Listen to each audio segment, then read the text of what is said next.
ନମସ୍କାର, ଶୁଭରାତ୍ରି ସମସ୍ତଙ୍କୁ। ଆଉ କିଛି ସମୟ ପରେ ବହୁ ପ୍ରତୀକ୍ଷିତ ନୂଆବର୍ଷ 2026 କି ଆମେ ସ୍ୱାଗତ କରିବା।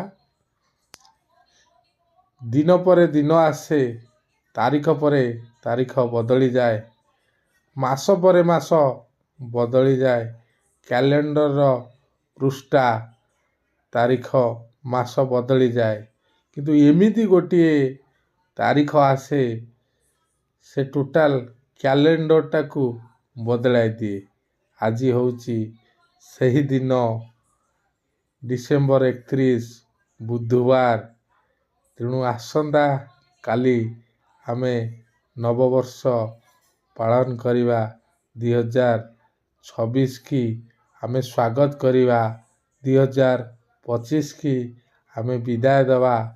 2025 ଯେମିତି ଆମ ଯାହାର କିଛି ଅସୁବିଧା ହେଇଥିବ ସେମାନଙ୍କର ଆଉ 2026ରେ ଅସୁବିଧା ନଥାଉ। 2025 ମସିହା ଯାହା ପାଇଁ ଶୁଭଦାୟକ ମଙ୍ଗଳଦାୟକ ହେଇଛି, 2026 ମଧ୍ୟ ସେଇଭଳି ସମସ୍ତଙ୍କ ପାଇଁ ମଙ୍ଗଳମୟ ହେଉ। ସମସ୍ତଙ୍କ ଘରେ ସୁଖ ଶାନ୍ତି ସମୃଦ୍ଧି ଆସି ଈଶ୍ୱରଙ୍କ ଦୟାରୁ, ମହାପ୍ରଭୁ ଜଗନ୍ନାଥଙ୍କ କୃପାରୁ, ଈଶ୍ୱରଙ୍କ ଆଶୀର୍ବାଦରୁ ସମସ୍ତେ ସୁଖ ଶାନ୍ତିରେ ଜୀବନଯାପନ କରନ୍ତୁ। ସମସ୍ତଙ୍କ ଶରୀର ନିରୋଗ ରହୁ, ସମସ୍ତେ ହସ ଖୁସିରେ ଜୀବନ ଯାପନ କରନ୍ତୁ।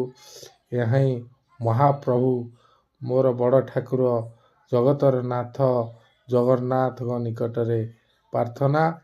ଆସନ୍ତୁ ସମସ୍ତେ ନୂଆବର୍ଷକୁ ସମସ୍ତଙ୍କୁ ନୂଆବର୍ଷର ଅଭିନନ୍ଦନ ଜଣାଇ ହାପି ନ୍ୟୁ ଇୟର କହି ଆମେ 2026 କି ସ୍ୱାଗତ କରିବା ଏବଂ ଆମ ଗାଁ,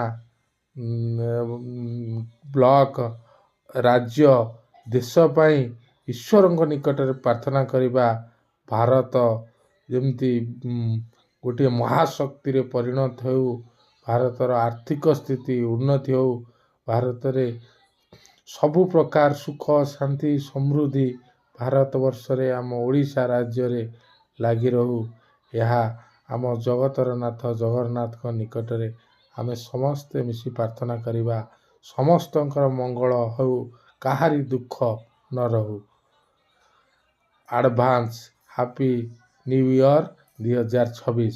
ମୋର ସମସ୍ତ ୟୁଟ୍ୟୁବ ସବସ୍କ୍ରାଇବର